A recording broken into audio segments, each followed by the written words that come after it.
On ne doit pas être surpris. Il ne faut pas dormir. On ne baisse jamais les bras.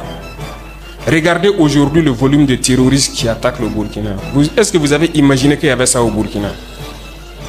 Ah, ils étaient pourtant là, tapis dans l'ombre, ce qu'on appelle des cellules dormantes. Lorsque un pays est dans le trouble, généralement, il y a deux catégories de personnes qu'on rencontre. Et la première catégorie, ce sont ceux-là qui n'ont pas peur de la mort et qui vont vers la mort. En quelque sorte, ce sont des personnes qui ont été formées, des personnes qui ont vraiment choisi de donner leur vie pour leur nation. Ça, c'est la première catégorie. La seconde catégorie, ce sont ceux-là qui fuient la mort. C'est-à-dire ceux-là qui n'ont reçu aucune formation, aucune expérience et qui sont obligés de fuir pour sauver leur vie. Donc, ce sont les deux catégories de personnes qu'on retrouve dans un pays lorsqu'il y a le trouble. Je vais partager avec vous une vidéo dans laquelle on voit son excellence le capitaine Ibrahim Traoré qui est en train d'échanger avec ceux-là qui ont décidé de donner leur vie pour leur patrie. Ceux-là qui ont décidé de se battre corps et âme jusqu'à ce que la paix revienne dans leur pays, les amis. Suivons la vidéo ensemble. Vous êtes ces gens-là qui ont osé prendre les armes pour accompagner les différentes forces de défense et de sécurité pour lutter, pour récupérer nos terres. Ce n'est pas permis à tout le monde. Chacun à son niveau peut faire ce qu'il peut. D'autres sont dans le commerce et contribuent. D'autres essaient de communiquer pour vous encourager. D'autres essaient, en tout cas chacun de sa position, à faire ce qu'il peut. Mais vous, vous avez décidé de prendre les armes et faire face. On aime le dire, en temps de guerre, il y a deux types de citoyens. Les porteurs de tenue, qu'on appelle FDS, qui doivent aller vers la mort. C'est leur devoir. Et les civils qui doivent fuir la mort. Parce qu'ils ne sont pas formés pour ça. Mais dans l'histoire des peuples, il arrive toujours ces moments où vous vous retrouvez confronté à votre existence. Soit vous vous battez ou vous disparaissez. Aujourd'hui, le Burkina fait face à son destin. C'est une question d'existence. Et à ces moments cruciaux, parmi ces civils qui devraient donner dos à la mort, vous avez décidé de prendre des armes et faire face et accompagner vos frères d'armes. Nous ne pouvons pas finir de vous rendre hommage, nous ne pouvons pas finir de vous magnifier, nous ne pouvons pas finir de vous glorifier. Vous êtes des Burkinabés et c'est tout ce qu'on a demandé. Vous avez fait face à l'ennemi sans pour autant connaître l'ennemi à fond, sans pour autant connaître, avoir les mêmes capacités que les forces de défense et de sécurité, mais vous avez fait face. Beaucoup d'entre vous ont payé de leur vie, mais vous continuez à résister. Que pouvons-nous faire pour améliorer vos conditions de travail, c'est-à-dire le combat? La première des choses, les VDP existent depuis plusieurs années, mais n'étaient pas équipés, notamment les notions d'armes individuelles. Et je pense que ce problème est plus ou moins résolu. Tous ceux qui sont VDP dans les villages aujourd'hui ont des armes.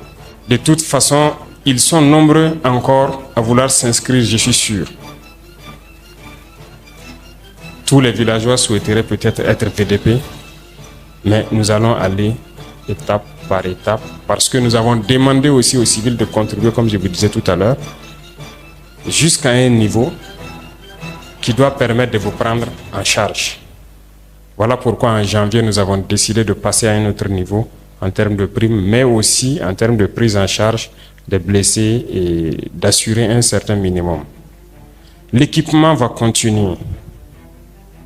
Et tout ce qui pourra être fait pour vous accompagner, ça va continuer à s'accroître. Au fur et à mesure que nous avançons dans le combat, Vous êtes identifiés, vous êtes connus et vous êtes un bloc dans les différentes communes. Voilà pourquoi j'ai ordonné à ce qu'on commande des tenues pour commencer à équiper un peu. Mais l'idéal pour moi n'est pas qu'on achète des tenues de l'extérieur. Il faut qu'on puisse concevoir de nouveaux types de tenues pour vous et nous souhaitons que ces tenues-là soient confectionnées ici. Voilà pourquoi nous sommes en train d'accélérer la mise en place de l'usine qui doit produire nos tenues parce que je souhaite qu'il y ait un modèle particulier, voilà, une tenue spécialement pour cette armée qu'est la BVDP aussi. Donc c'est une question qui va se résoudre et quoi de plus normal que vous soyez habillés par nous-mêmes à travers notre coton qui est transformé ici. Mais je vous exhorte à ne jamais vous déconcentrer. On ne doit pas être surpris. Il ne faut pas dormir. On ne baisse jamais les bras. Regardez aujourd'hui le volume de terroristes qui attaquent le Burkina. Est-ce que vous avez imaginé qu'il y avait ça au Burkina? Ah, ils étaient pourtant là, tapis dans l'ombre, ce qu'on appelle des cellules dormantes. Parce que ceux-là qui nous ont maintenus dans cette situation, le jour qu'ils voulaient, il suffisait qu'ils disent que, ok, au gouvernement, faites ça. Si vous refusez, ils activent. Et il faut combattre. Ce sont des ennemis de la nation. Ils ont décidé d'attaquer leur patrie. Il faut les combattre. C'est sans pitié. L'autre volet, c'est entre vous-même. Il faut que vous surpassez un certain nombre d'événements et ne pas se laisser manipuler. Lorsqu'il y a des événements, il faut éviter de faire des interprétations ou bien de se laisser manipuler. Notre pays a longtemps été dans un système très compliqué. La plupart d'entre vous qui êtes jeunes comme moi, nous sommes nés dans ce système-là. Mais ce n'est pas ça qui peut permettre au Burkina de vivre. Parce que dans cette situation, il y a deux cas seulement. Soit on accepte combattre, ou bien on reste esclave à jamais. Je vous l'ai dit une fois. Et il y en a qui sont esclaves dans la tête. Ils ne peuvent que servir leur maître. Et ces gens-là essaient chaque fois de vous manipuler. Il faut qu'entre vous, vous conseillez. Parce que chaque situation peut être exploitée par ces ennemis de la nation-là pour essayer de vous décourager, de vous démotiver. Donc, il faut que vous conseillez entre vous et ne pas faire attention à certains propos, même sur certains médias. Tout le monde n'est pas obligé d'être patriote. Vous, vous êtes les premiers patriotes. Vous avez décidé de défendre la patrie. Il n'y en a pas meilleur que ça. Ceux qui veulent vous soutenir, qu'ils vous soutiennent. Ceux qui veulent vous décourager à travers les écrits, il faut fermer les oreilles et avancer. Ceux-là, nous allons les combattre ici.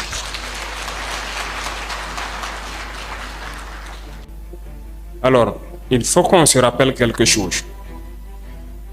Dernièrement, il y a une soi-disant ONG. Ce n'est même pas une ONG.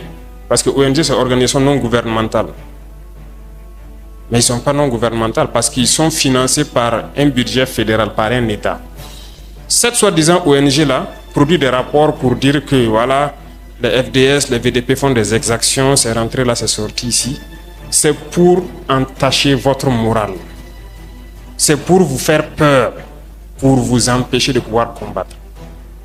Non. D'ailleurs, nous allons porter plainte contre cette ONG. Parce que il faut que les gens comprennent quelque chose. Ce qui nous arrive ici, c'est vrai qu'ils ont manipulé une partie de nos populations au Sahel ici. Mais ils n'avaient pas cet armement-là. Qu'est-ce qui a amené l'armement assez important dans leur rang? C'est la Libye. Qui a détruit la Libye?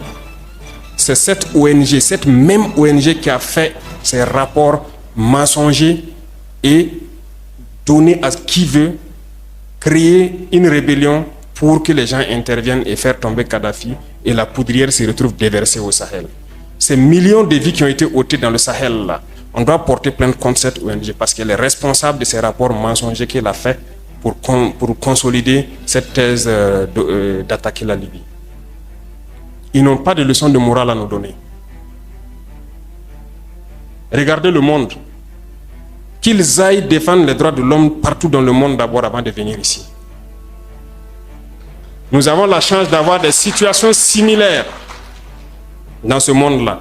Vous vous êtes engagés volontairement. Il y a des pays où on prend de force, on tue. Tu pars ou tu meurs. D'autres même en voulant fuir finissent par mourir. Ils ne parlent pas des droits de l'homme. Parce que ces gens nous voient comme des sous-hommes. Ils nous voient comme des esclaves. C'est comme ça dans leur tête. Ils n'ont jamais changé de logiciel, mais c'est à nous de leur montrer que nous ne sommes pas des esclaves et nous n'allons jamais accepter cet état de fait. Il n'y a donc pas à se laisser berner par leur histoire qu'ils racontent à qui veut l'entendre. Il faut rester concentré sur votre combat. Restez concentré. Nous savons ce que nous faisons. Et même actuellement, le commandant BVDP m'a dit qu'il y a une session de formation des droits de l'homme au profit des chefs de groupe et leurs adjoints qui est en cours. Si nous faisons des efforts, nous savons que c'est pour nous. Nous ne faisons plus quelque chose pour plaire à quelqu'un. Nous le faisons pour notre patrie. Et vous êtes engagés pour ça. Défendez votre patrie. N'écoutez pas ces individus-là. Ils ne doivent pas entacher votre morale. Dans l'histoire du monde, il y a eu des guerres. Et pendant la Seconde Guerre mondiale, les peuples se sont organisés pour se défendre. Un peu partout. Mais il y a un pays qui ne pouvait pas se défendre, qui était obligé de venir prendre nos ancêtres pour aller les défendre. Et aujourd'hui, ce même pays veut nous donner des leçons.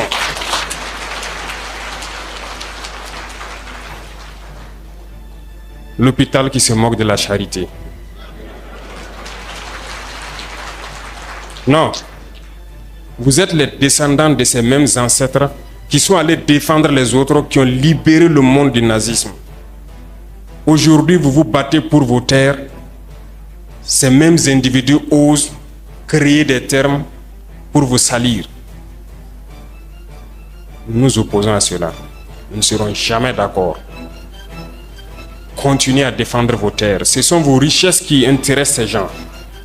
C'est notre or, c'est nos minerais qui les intéressent. Sinon, pourquoi venir chercher des villages entiers pour s'accaparer de nos terres? Donc, nous allons combattre et nous allons récupérer nos terres. Nos richesses, ça nous appartient. C'est pour nous, c'est à nous que ça doit profiter. Et à nos enfants. Je vous encourage donc à garder en mémoire que cette guerre, c'est pour nous sortir de l'esclavage. C'est pour notre indépendance. Et vous devez garder le moral pour rester debout.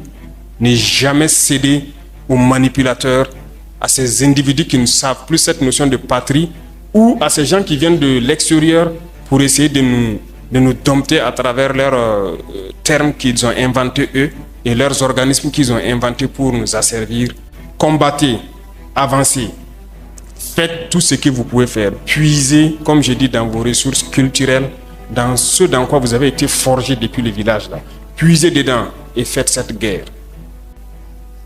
Restez concentrés et restez debout. La détermination de cet homme fort vraiment me touche. Il faut des gens comme ça en Afrique. Il faut des gens comme ça qui vont se lever pour dire assez, c'est assez. Il faut que mon pays change. Et ces personnes qui prennent des engagements fermes et qui passent à l'action afin que le pays retrouve définitivement la paix. Nous encourageons le capitaine Ibrahim Traoré. Si vous encouragez cet homme fort comme moi, il faut laisser tout simplement un pouce bleu et partageons la vidéo les amis. Cet homme mérite d'être encouragé, d'être soutenu, ok? Même si nous n'avons pas les âmes pour l'encourager, nous allons quand même partager ses œuvres. Nous allons vraiment exprimer notre amour, notre encouragement, afin qu'il sache qu'il n'est pas seul avec sa patrie dans ce combat. Nous autres aussi, en tant que frères et sœurs africains, nous le soutenons également les amis.